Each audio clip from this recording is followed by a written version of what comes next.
Hello friends, welcome to this video lecture and today we are going to study the class 9th physics and the chapter name is motion। यार तो पिछले कुछ video में हम लोगों ने speed, velocity and acceleration के बारे में देखा है ना। आज हम लोग एक्सेलरेशन के टाइप्स को देखेंगे और उसके बाद फिर आगे प्रोसीड करेंगे। ठीक, तो यार सबसे पहले बता देते हैं आप लोग को फिर से एक्सेलरेशन कहते हैं किसे हैं। ठीक है, so the rate of change of velocity is known as acceleration. ठीक है, वेलोसिटी के रेट में चेंज आना एक्सेलरेशन होता है। ठीक है, तो एक्सेलरेशन के दो टाइप होते हैं, एक यूनिफॉर्म एक्सेलरेशन होता है और एक नॉन यूनिफॉर्म एक्सेलरेशन होता है। ठीक है, तो यूनिफॉर्म एक्सेलरेशन इसे कहते हैं जब किसी ऑब्जेक्ट की वेलोसिटी यूनिफॉर्म रेट से चेंज हो, मतलब हर इक्वल सेकेंड पे वो इक्वल वेलोसिटी का इंक्रीज हो। ठीक है, ऐसे केस में हम बोलेंगे क्या, बॉडी जो है अपना यूनिफॉर्म एक्सेलरेशन कर रही है। ठीक है, और नॉन यूनिफॉर्म एक्सेलरेशन किसे बोलते हैं, when a body changes its velocity it's non uniform rate, है ना। जब किसी ऑब्जेक्ट या किसी बॉडी का वेलोसिटी नॉन यूनिफॉर्म रेट से चेंज हो तो उसे नॉन यूनिफॉर्म एक्सेलरेशन बोलते हैं। ठीक है, इसको एक एग्जांपल से समझते हैं। ठीक है, मान लेते हैं किसी ऑब्जेक्ट का स्पीड दिया हुआ है, ये सब किसी ऑब्जेक्ट का स्पीड दिया हुआ है, ये 10, 20, 30, 40, 50 और ये क्या अपना टाइम है। तो यार जब टाइम 1 सेकेंड रहा होगा तो उस ऑब्जेक्ट की स्पीड 10 मीटर पर सेकेंड रही होगी। जब टाइम 2 सेकेंड हुआ होगा तो उस ऑब्जेक्ट की स्पीड 20 मीटर रही होगी। 3 सेकेंड पे 30 मीटर पर सेकेंड। ठीक है, ये 20 मीटर पर सेकेंड, ये 30 मीटर पर सेकेंड। 4 सेकेंड पे 40 मीटर पर सेकेंड, 5 सेकेंड पे 50 मीटर पर सेकेंड। तो यार हम लोग क्या देख रहे हैं, हर एक सेकेंड पे जो ऑब्जेक्ट की वेलोसिटी है वो कितने मीटर पर सेकेंड से चेंज हो रही है, बढ़ रही है। 10 मीटर पर सेकेंड से, यहाँ भी 10 मीटर पर सेकेंड से। ठीक है, यहाँ भी 10 मीटर पर सेकेंड से। तो यार क्या देख रहे हैं हम लोग, हर एक सेकेंड में जो ऑब्जेक्ट है अपना वेलोसिटी 10 मीटर पर सेकेंड से इंक्रीज कर रहा है। ठीक है, सो यहाँ पे देखिए वेलोसिटी का जो चेंज हो रहा है हमेशा यूनिफॉर्म हो रहा है। ठीक है, यूनिफॉर्म रेट से चेंज हो रहा है, हमेशा 10, 10, 10 से चेंज हो रहा है। तो ऐसे केस को क्या बोलते हैं, यूनिफॉर्म एक्सेलरेशन बोलते हैं। ठीक है, और नॉन यूनिफॉर्म एक्सेलरेशन का देख लेते हैं। यहाँ पे मान लेते हैं किसी ऑब्जेक्ट का जो स्पीड मेजर करा गया पहले सेकंड में 10 मीटर पर सेकंड है, दूसरे सेकंड में 15 मीटर पर सेकंड, तीसरे सेकंड में 25 मीटर पर सेकंड, चौथे सेकंड में 30 मीटर पर सेकंड। तो हम लोग क्या देख रहे हैं, पहले सेकंड में 10 मीटर पर सेकंड, अगले सेकंड में कितना मीटर पर सेकंड से इंक्रीज हुआ है, 5 मीटर पर सेकंड से। ठीक है, चलिए ठीक है। फिर 2 से जब टाइम 3 सेकंड हुआ है तो कितना मीटर पर सेकंड से इंक्रीज हुआ है, 10 मीटर पर सेकंड से। ठीक है, और जब टाइम 3 से 4 सेकंड हुआ है तो कितना मीटर पर सेकंड से इंक्रीज हुआ, फिर 5 मीटर पर सेकंड से। तो यार हम लोग क्या देख रहे हैं यहाँ पे, पहले सेकंड में कितना मीटर पर सेकंड से इंक्रीज हुआ, 5 मीटर पर सेकंड से। दूसरे सेकंड में 10 मीटर पर सेकंड से, है ना। फिर जब 3 से 4 सेकंड हुआ टाइम तो कितना, 5 मीटर पर सेकंड से। तो यहाँ जो चेंजेस हो रहे हैं नॉन यूनिफॉर्म रेट से हो रहे हैं, कभी 5 हो रहा है, कभी 10 हो रहा है, फिर कभी 5 हो रहा है। जो वेलोसिटी का मैग्नीट्यूड का जो चेंज है ना वो हमेशा अलग अलग हो रहा है, अलग। तो ऐसे केस को क्या बोलेंगे, नॉन यूनिफॉर्म एक्सेलरेशन। ठीक है, फिर इसको थोड़ा सा इरेज करते हैं और फिर आगे मूव करते हैं। ठीक है यार, तो आप पढ़ेंगे क्या, equation of uniformly accelerated motion. ठीक है ना, जब कोई ऑब्जेक्ट अपनी वेलोसिटी को यूनिफॉर्म रेट से चेंज कर रहा है, ठीक है, तो इसका मतलब क्या है, वो यूनिफॉर्म एक्सेलरेशन कर रहा है। ठीक है, सो ऐसे केस को हैंडल करने के लिए, ठीक है, हमें 3 इक्वेशन ऑफ मोशन की जरूरत पड़ती है। ठीक है, तो यार एक एक करके तीनों इक्वेशन को देखते हैं। सबसे पहले फर्स्ट इक्वेशन ऑफ मोशन देखते हैं। क्या है फर्स्ट इक्वेशन ऑफ मोशन, ये क्या बताता है, it gives the velocity acquired by given time. जब कोई ऑब्जेक्ट यूनिफॉर्मली एक्सेलरेटेड मोशन करता है तो उस केस में, ठीक है, ये जो फर्स्ट इक्वेशन ऑफ मोशन क्या बताता है कि वो ऑब्जेक्ट कितना वेलोसिटी एक्वायर किया है उस गिवन टाइम पे। ठीक है, कोई टाइम आप लोग को दिया होगा, उस टाइम पे बताना रहेगा कि ये ऑब्जेक्ट कितना वेलोसिटी एक्वायर किया। तो ऐसे केस में क्या हम लोग first equation of motion use करते हैं। तो इसको डिराइव करते हैं, इस इक्वेशन ऑफ मोशन को। आखिर ये इक्वेशन ऑफ मोशन आया कैसे? तो मान लेते हैं कि कोई बॉडी है जो मूव करे किससे, इनिशियल वेलोसिटी u से, ठीक है, और उसके पास हैविंग यूनिफॉर्म एक्सेलरेशन a, उसके बाद एक्सेलरेशन a रहा होगा, ठीक है। आफ्टर टाइम t टाइम के बाद उसकी फाइनल वेलोसिटी कितनी हो गई, v हो गई है, ठीक है। तो यार हमें पता है क्या है, एक्सेलरेशन क्या होता है, v minus u by t, ये पता है ना हमें, a equal to v minus u by t. अब क्या किया, यहाँ पे क्रॉस मल्टीप्लीकेशन कर दिए, क्रॉस मल्टीप्लीकेशन कर दिए, तो क्या होगा, इधर 80 हो गया, इधर 80 हो गया, और इसके नीचे कुछ नहीं तो 1 है, तो 1 का राइट साइड से मल्टीप्लीकेशन हो जाएगा तो क्या हो जाएगा, v minus u. So 80 equal to v minus u, और u को इधर लेके चले हैं लेफ्ट हैंड साइड, तो क्या होगा 80 प्लस यू, माइनस है तो इधर आएगा प्लस हो जाएगा, और इधर अकेला क्या बचा, v बचा, तो v equal to u plus 80। ये अपना है इक्वेशन ऑफ मोशन, जो फर्स्ट इक्वेशन ऑफ मोशन है, ठीक है। जहाँ पे v क्या है अपना, v फाइनल वेलोसिटी है, u इनिशियल वेलोसिटी है, और t टाइम है। सो इस इक्वेशन के हेल्प से हम लोग क्वेश्चन में वेलोसिटी फाइंड कर सकते हैं, ठीक है। अगर वेलोसिटी दिया हो, initial velocity, final velocity, acceleration दिया हो, तो टाइम फाइंड कर सकते हैं, ठीक है। ये जो वेरिएबल है वो फाइंड कर सकते हैं हम लोग, ठीक है।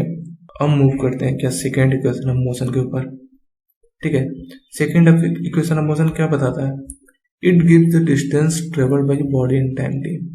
सेकेंड इक्वेशन ऑफ मोशन बताता है कि किसी टाइम t के बाद जो ऑब्जेक्ट है कितना डिस्टेंस ट्रेवल किया, ठीक है।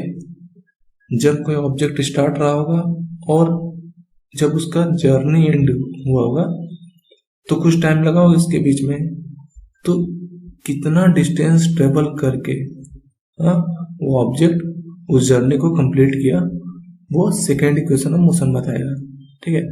तो इसको भी डिराइव करते हैं उसी तरह। मान लेते हैं कि किसी ऑब्जेक्ट का इनिशियल वेलोसिटी रहा होगा, जब स्टार्ट हुआ होगा तो उसकी कुछ वेलोसिटी रही होगी, ठीक है।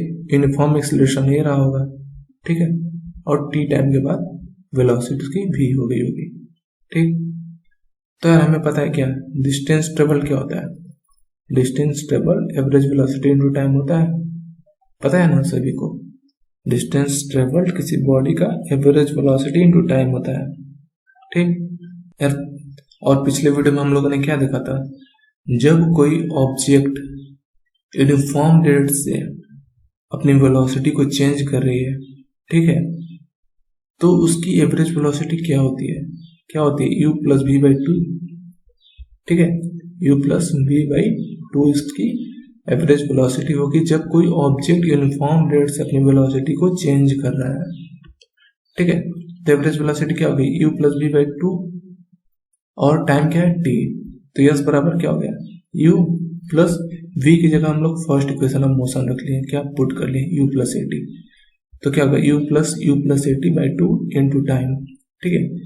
फिर यस बराबर क्या होगा, u प्लस यू क्या हो गया, 2u plus 80, 2u plus 80 into time दिया हुआ है, टाइम डिवाइडेड बाई 2, ठीक है। अब क्या किया, t से मल्टीप्लाई कर दिए, ठीक है, ब्रैकेट के अंदर t से मल्टीप्लाई कर दिए, तो क्या आ गया अपना, s इक्वल टू आ गया 2ut plus 80 square divided by 2, ठीक है।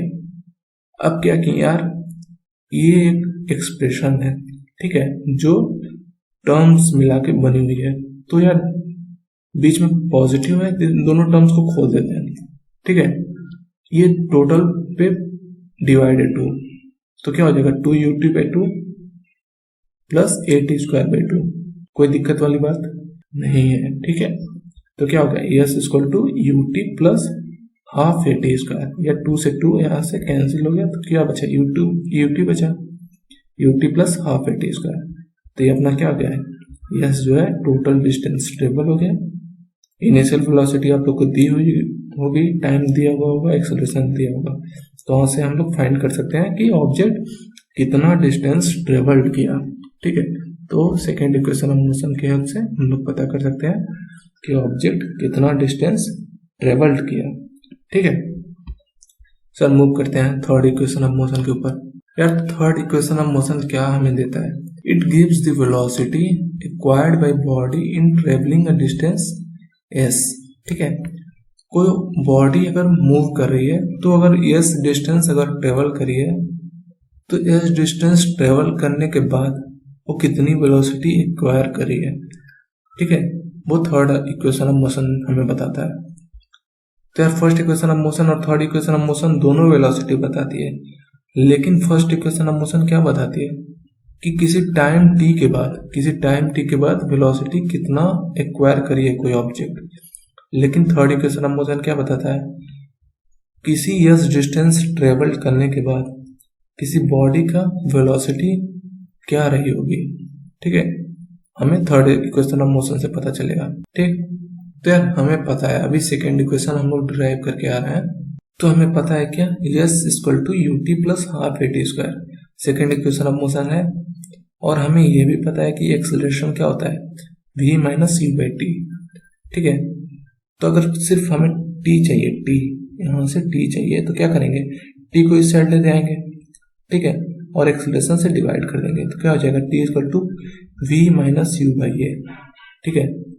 अब मूव करते हैं, t का वैल्यू हम लोग किस में पुट कर देंगे, इक्वेशन, ये सेकेंड इक्वेशन है, ठीक है, s equal to u t plus half a t square में पुट कर देंगे t की वैल्यू, तो क्या हो जाएगा, s equal to u, t की जगह क्या है अपना v minus u by a, t की जगह v minus u by a, उसको ले आके पुट कर देंगे, तो s equal to u bracket में v minus u by a plus half a, एक जगह तो ये रहने देते हैं, और फिर t स्क्वायर है, तो इसका मतलब v माइनस यू बाई ए का होल स्क्वायर, ठीक है।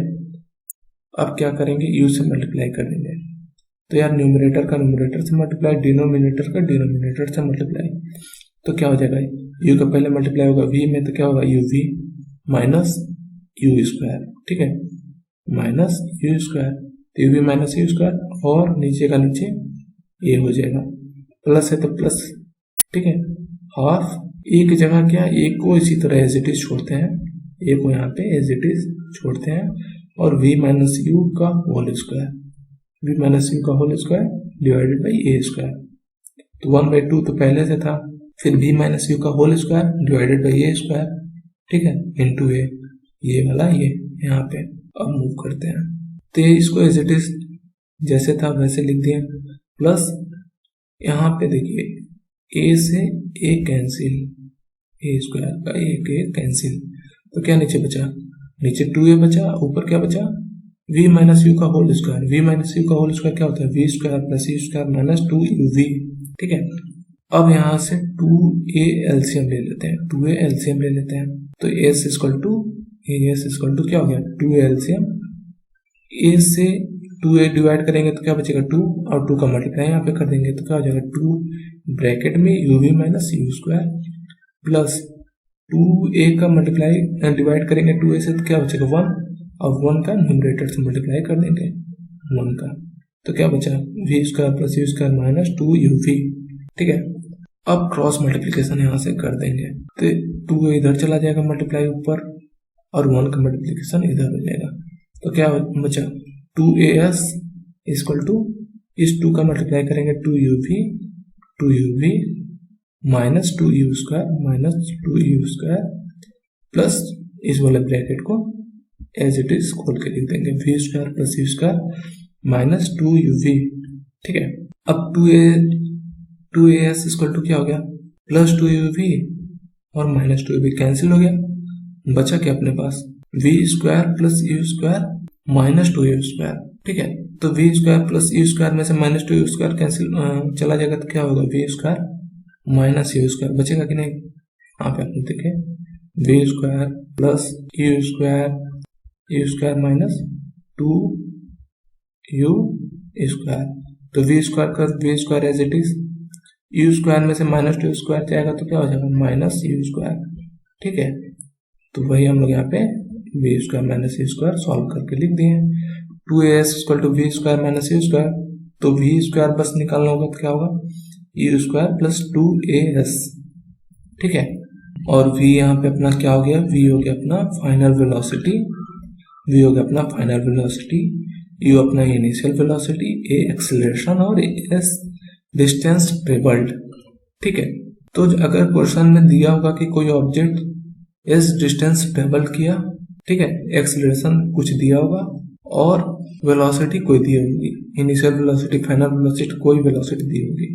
तो यार इस इक्वेशन ऑफ मोशन से हम लोग क्या फाइंड कर सकते हैं कि ऑब्जेक्ट इस डिस्टेंस ट्रेवल करने के बाद कितनी वेलोसिटी एक्वायर करी। ठीक है, तो यार तीनों इक्वेशन ऑफ मोशन हम लोग पढ़ लिए यहाँ पे। सो आई होप ये सारी बातें आप लोग को समझ में आ गई होंगी। अगर सारी बातें आप लोग को समझ में आ गई होंगी तो यार इस वीडियो को लाइक कीजिए और अपने दोस्तों के साथ शेयर कीजिए। ठीक है, और चैनल को सब्सक्राइब कीजिए ताकि आने वाले सारे नोटिफिकेशन आप लोग के पास आसानी से पहुंच जाए। ठीक है, तो मिलते हैं नेक्स्ट लेक्चर में, तब तक के लिए बाय।